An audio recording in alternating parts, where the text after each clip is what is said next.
أعوذ بالله من الشيطان الرجيم بسم الله الرحمن الرحيم وبه نستعين إنه خير ناصر ومعين ثم الصلاة والسلام والتحية والإكرام على سيدنا ومولانا أبي القاسم محمد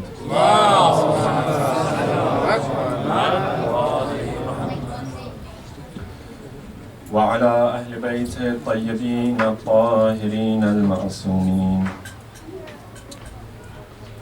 السلام عليك يا أبا عبد الله وعلى الأرواح التي حلت بفنائك. عليك مني سلام الله أبدا ما بقيت وبقي الليل والنهار، ولا جعله الله آخر العهد مني لزيارتكم. السلام على الحسين وعلى علي بن الحسين وعلى أولاد الحسين وعلى أصحاب الحسين وعلى 9 المعصومين من ذرية الحسين، سيما بقية الله في الأراضين، واللعنة الدائمة على أعدائهم أجمعين من الآن إلى يوم الدين. أما بعد، فقد روي عن الإمام زين العابدين عليه السلام: اللهم صل على محمد وآله واكفني ما يشغلني الاهتمام به، واستعملني بما تسألني غدا عنه، واستفرغ أيامي فيما خلقتني له، وأغنني وأوسع علي في رزقك. Dear brothers and sisters in Iman, Assalamu alaikum wa rahmatullah. Inshallah, this 5th night of Muharram, we're going to continue our discussion on the dua of Makarim al-Akhlaq by Imam Ali ibn al-Husayn Zain al-Abidin alayhi salam. Sallu ala Muhammad wa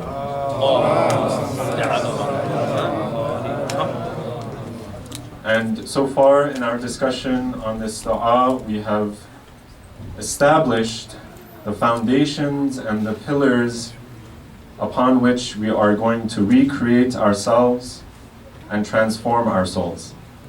We have said so far that there are 4 pillars that each human being who is on this journey of becoming a virtuous human being must undertake, and they must establish within themselves. The first is al-Iman, belief in God and His Messenger and all of the teachings that Iman requires. The second, we said, is yaqeen, having that certainty in that belief. The third, we said, is purifying our intentions. And then finally, once we have undertaken these 3 steps, finally we can come to al-amal al-hasan, those beautiful and good actions that are produced from this human being. Once we have established these 4 principles within ourselves, then we can, insha'Allah, with the grace and blessings of Allah, we can begin to transform ourselves, and we can begin to see the effects of this transformation. Sallu ala Muhammad wa ala Muhammad. Allahumma salli ala Muhammad wa ala Muhammad. Seems my talking is too heavy for the microphone if I fall.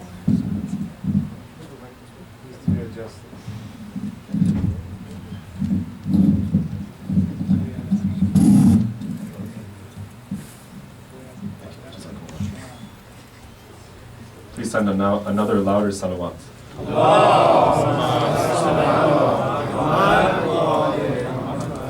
And in beginning and undertaking this journey, we discussed another hadith, another dua of Imam Zain al-Abidin, where the Imam says, Ilahi as'aluka hubbak, wa hubba man yuhibbuk, wa hubba kulla amalin, wa hubba kulla amalin yusaluni ilayk.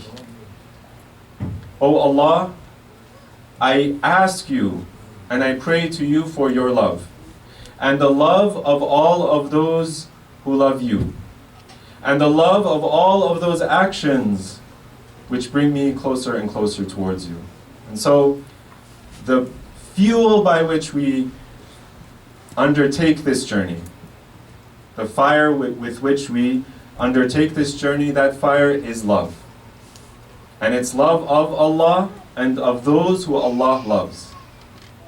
And if we're to take a step back, just a moment to think about, well, we have these discussions, we discuss and we think about, well, who are these people that we can set as our paradigms, as our ultimate role models? Putting aside all of the polemics and the discussions that we have, putting aside, for example, these discussions of imama and khilafah, and so on and so forth. Who are we going to choose as our role models so that we can recreate and transform ourselves and our souls to be in line with the teachings of Islam in our own individual lives? Who are we going to set as those role models? Again, putting aside all of those debates and discussions, we have to, as individual human beings, as individual Muslims and as collectives, we have to make this decision. And we have to be totally sincere with ourselves. Who are those role models that we are going to choose? When we look in the history of Islam, of course, the first and the greatest role model that the Quran itself establishes is the Prophet of Allah. He is that uswatun hasana, that ultimate, the most beautiful and the greatest role model that Allah has set.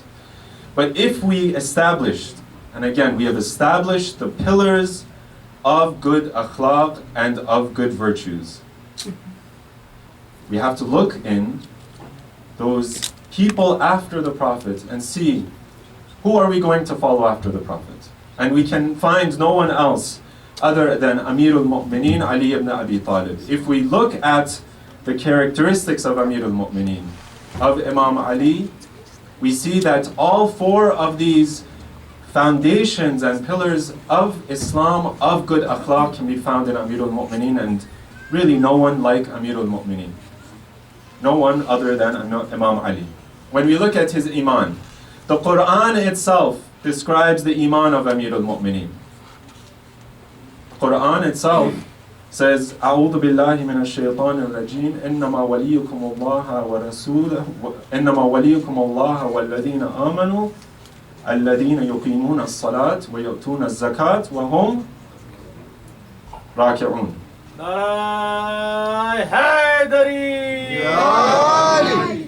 Your wali is Allah and those who believe.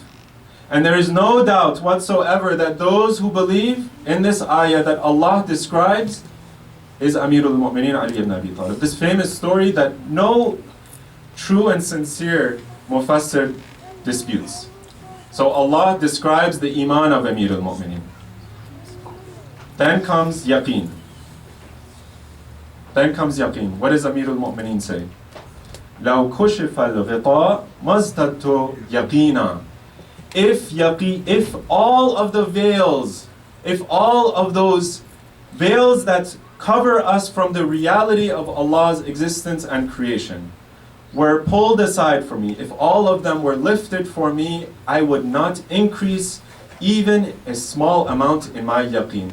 Amirul Mu'mineen has reached that level of yaqeen in this world, and he sees into Allah's creation.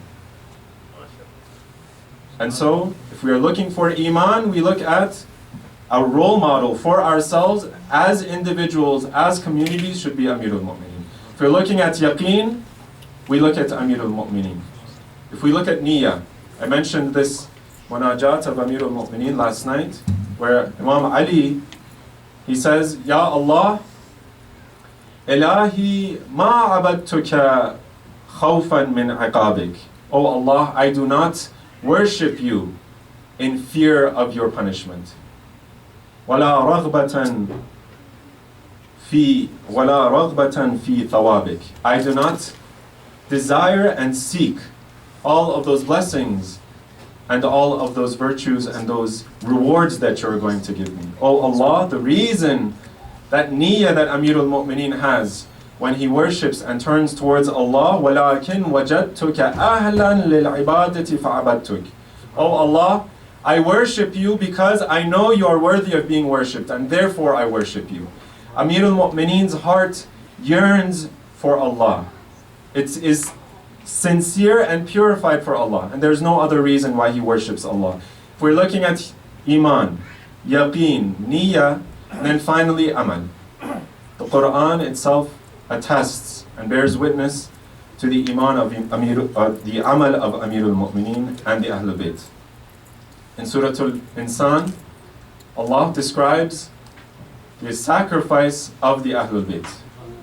He says, أعوذ بالله من الشيطان الرجيم يوفون بالنظر ويخافون يوما كان شره مستطيرا. They live up and fulfill that oath that they place with Allah. And they fear a day wherein all of the difficulties and all of the trials of that day are established. وَيُطْعِمُونَ الطَّعَامَ عَلَىٰ حُبِّهِ مِسْكِينًا وَيَتِيمًا وَأَسِيرًا إِنَّمَا نُطْعِمُكُمْ لِوَجْهِ اللَّهِ لَا نُرِيدُ مِنْكُمْ جَزَاءً وَلَا شُكُورًا.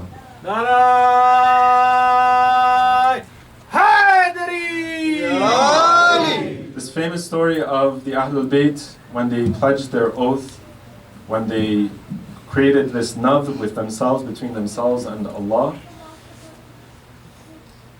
Famous story of when the Ahlul Bayt were trying to get this hajah that they had fulfilled, and time after time, again, day after day, the beggar, then the miskeen, and then the asir comes to their door.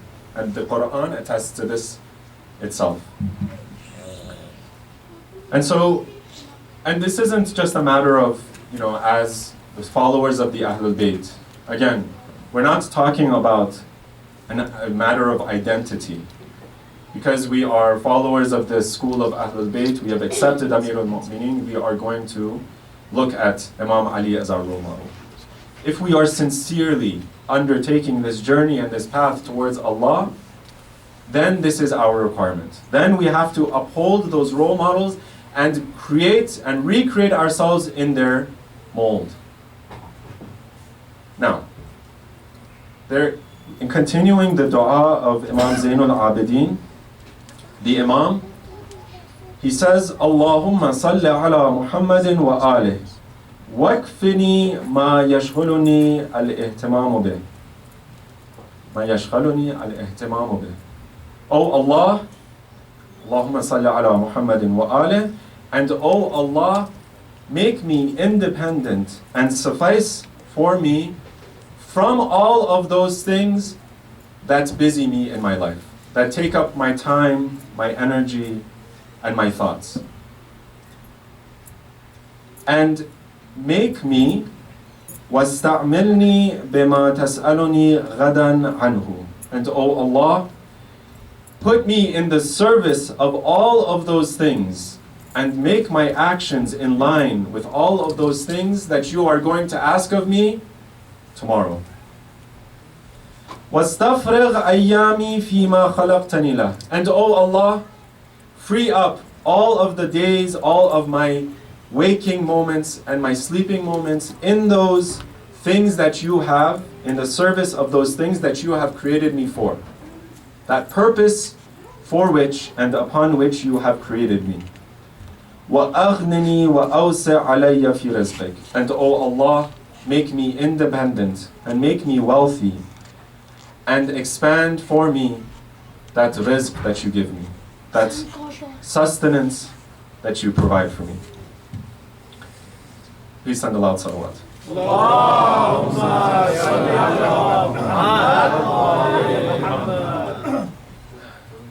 These words of Imam Zainul Abidin are trying to describe for us the process that we have to undertake. Imam Zainul Abidin first begins with freeing our minds and our lives with all of those things that take us away from Allah, and that take us away from that path and that purpose upon which Allah has created us. Right? Whenever you are trying to correct your path, whenever you're trying to, say for example, if it's for those of us who do some sort of gardening, whenever you are trying to establish and create and plant a new garden, you have to first clear up all of the weeds. For those of us who find our days taken up first by our jobs, which entirely spend our time and our energies in. And then we have our commutes.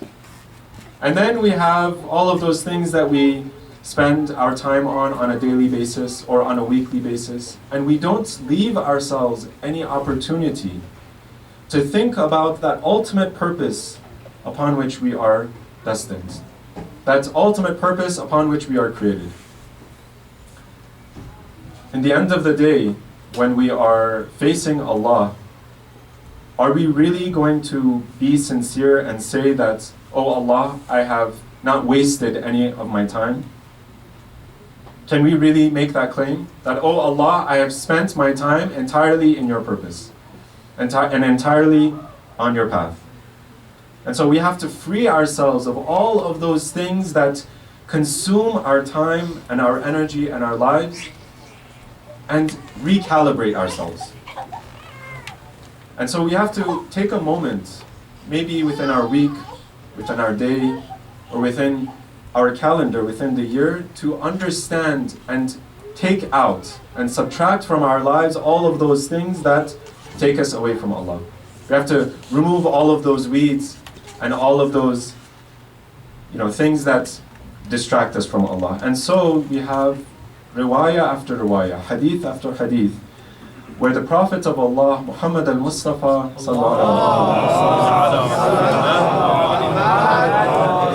is reported as saying, تَفَكُّرُ سَاعَةٍ خَيْرٌ مِنْ قِيَامِ لَيْلَةٍ.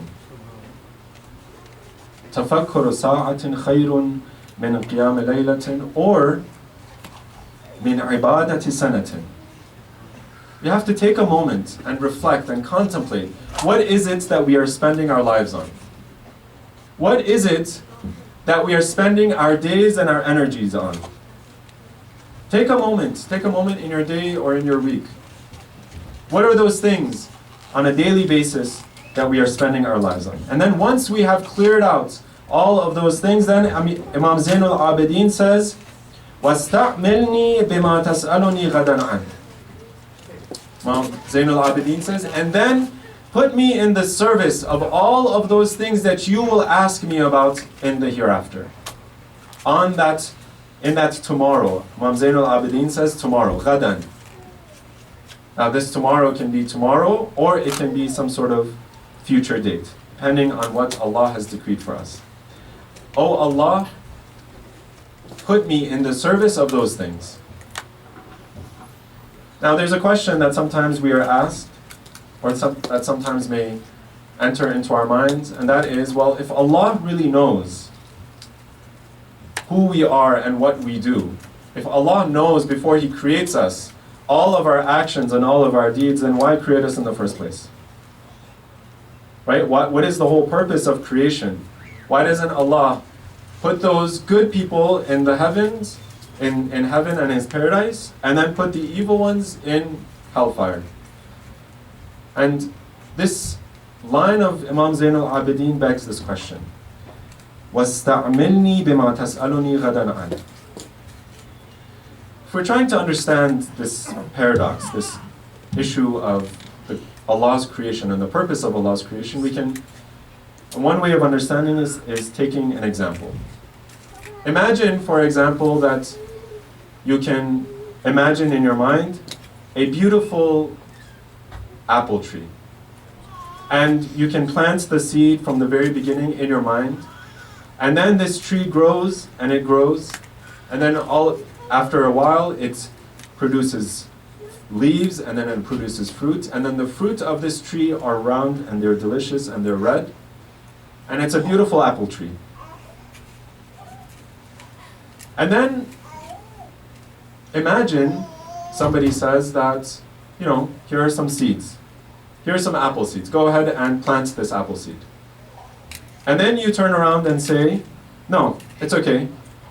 I have read the final conclusion of this story. I know what will happen at the end. I know this seed is going to produce a tree and some fruit, and that's it, I'm satisfied. I don't need to plant these seeds. I've read the spoiler, and I'm going to just leave off the movie. I'm not going to look at the movie anymore.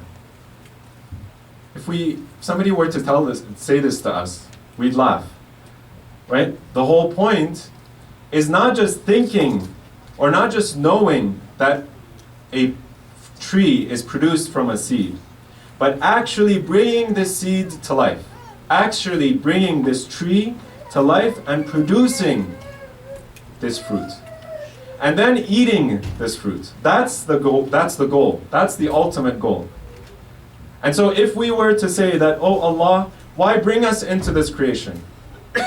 Allah brings us into this creation so that we can actually live and actually produce that goodness and use those blessings of Allah in His path. We can realize that goodness that Allah has created, and that truth, and that justice that Allah has created, and that beauty that Allah has created within His creation. On the other hand, we can also realize the evil that Allah sees within His creation. And so on the Day of Judgment, when the good and the evil are brought forth, then there will be no excuse left for anyone to say, Ya Allah, if you only had given me some more time. Oh Allah, I am a good person. I am a wonderful person. Oh Allah, give me the opportunity to realize my potential. Allah will say, you have already realized your potential. You have already brought forth what fruit you could. And this is your fruit. This is the fruits of your actions.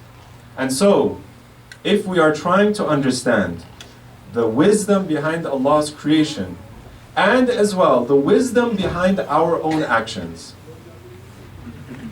then we have to look at creation as a way of realizing our potential, as our actions, as a way of realizing that inner life that we have. And so as mu'mineen, as Muslims, whenever we are working in the world, whenever we are living in this world, we have to continue to try to both, first of all, produce for ourselves an outer life that is prosperous. A life of financial stability, of familial stability, of goodness within our communities, and as well, we have to produce an inner life.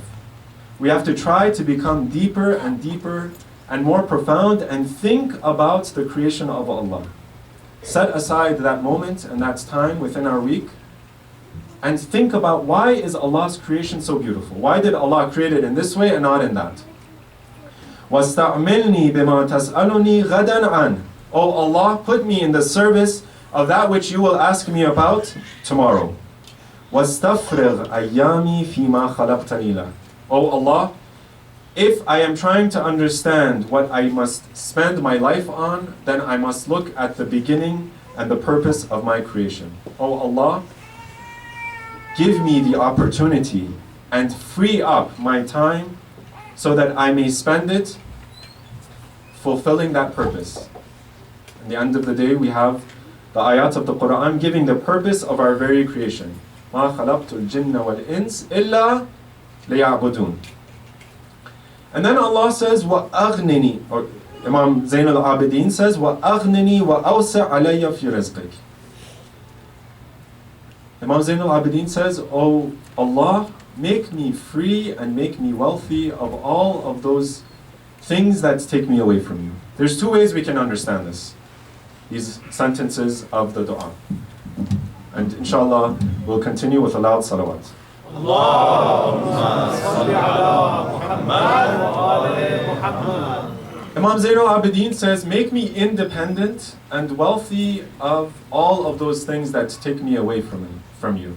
وَأَغْنِنِي وَأَوْسِعْ لِي رِزْقِكَ. Either Imam Zain al-Abidin is saying, "Oh Allah, give me so much blessings, make me wealthy financially and in terms of my family and so on, those who surround me, and so I don't have to look at anybody else." Right? Give me all of those things that I desire.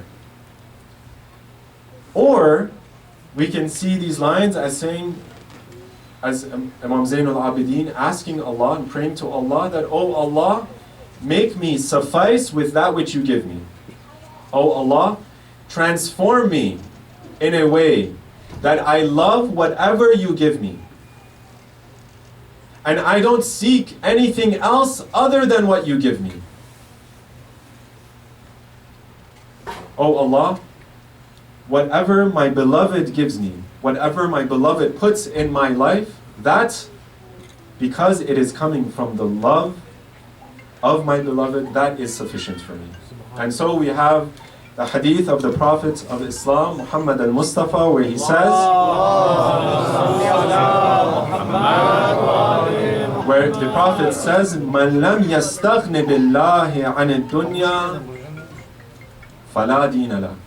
Whoever does not suffice and is not made independent by Allah and with Allah and through Allah, then he does not have any deen. So we have to look at Allah and His blessings and His rizq not as giving us in terms of what we want, as fulfilling all of those wants that we have and all of those needs that we think about our own lives.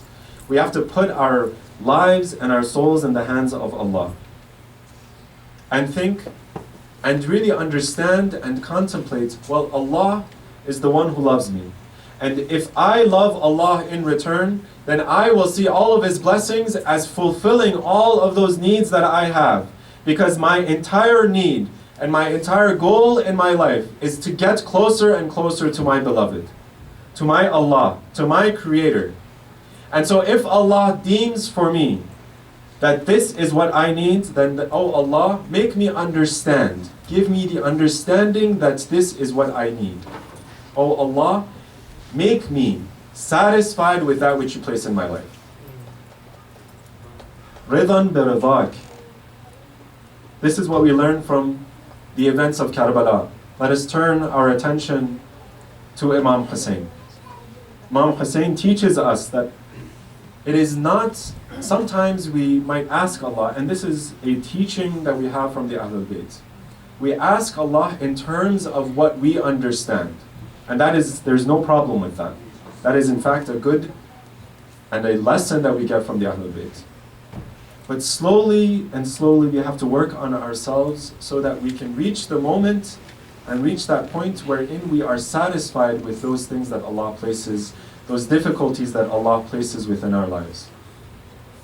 So when we look at the events of Karbala, we see that Imam Hussein had brought his entire family. And he was willing to sacrifice his entire family. However, there were the children of his brother, Imam Hassan, who would come to the Imam and they would ask the Imam for his permission. He was willing to sacrifice his own children before he was willing to sacrifice the children of Imam Hussein, because after all, a brother's love cannot be matched. Imam Hussein loved his brother Imam Hassan. And these were the remaining things that reminded Imam Hussein of his brother. These were the remaining people of his brother. It is said that about 6 or 7 of the children of Imam Hassan were brought to Karbala. And inshallah, we will talk about Hadrat Qasim, inshallah, in a future night. But there was a younger brother that Hadrat Qasim had, Abdullah ibn al-Hasan. And this was a young boy of only about 10 or 11 years old. Imagine what a young boy must be going through when he sees his uncle on the plains of Karbala.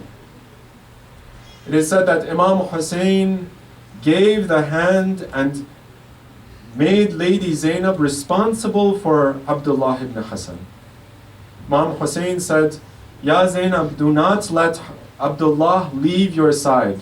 Hold on to him, so that if you were to see what will happen on this day, that he will not lose himself and he will understand and he will be held by you.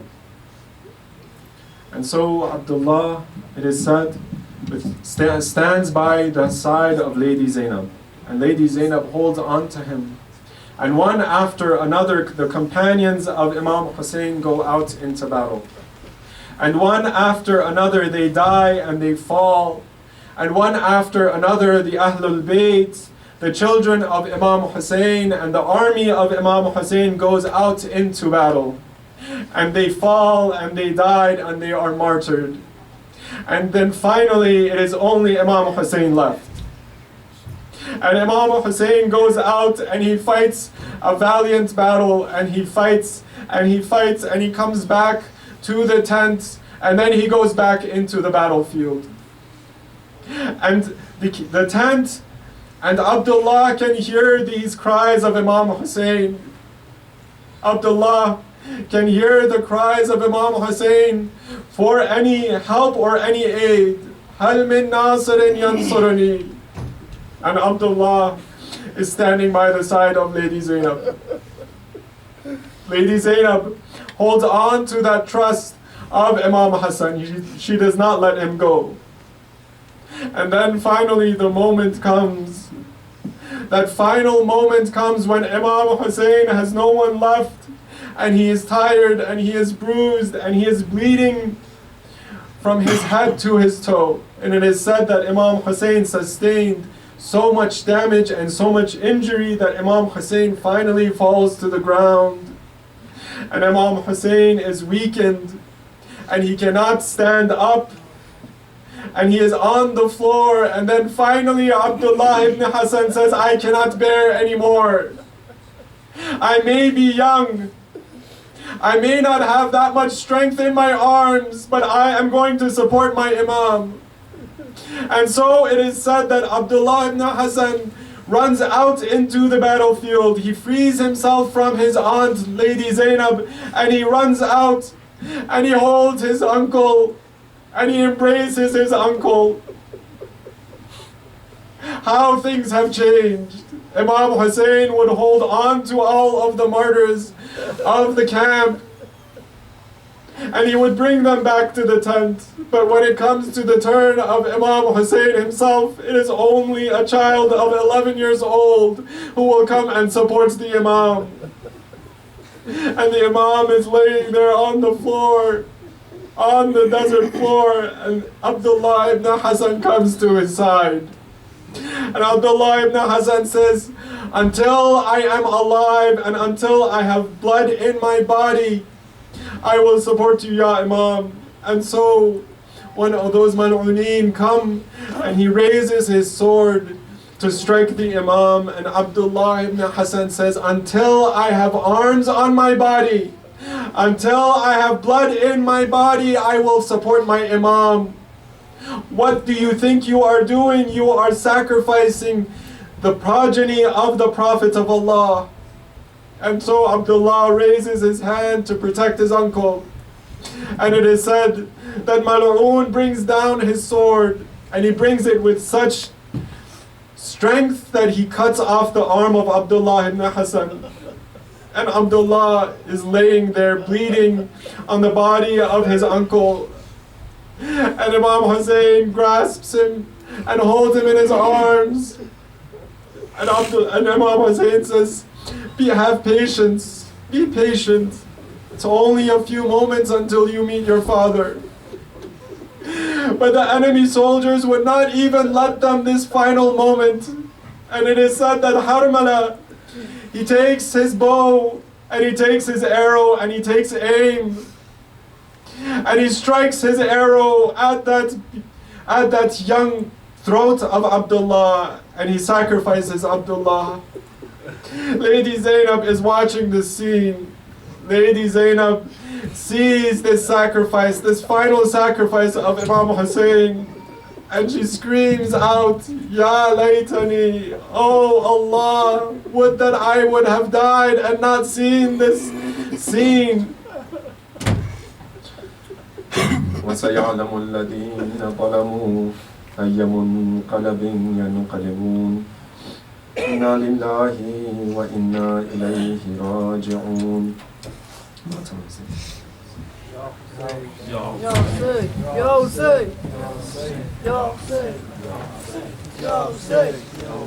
Yo,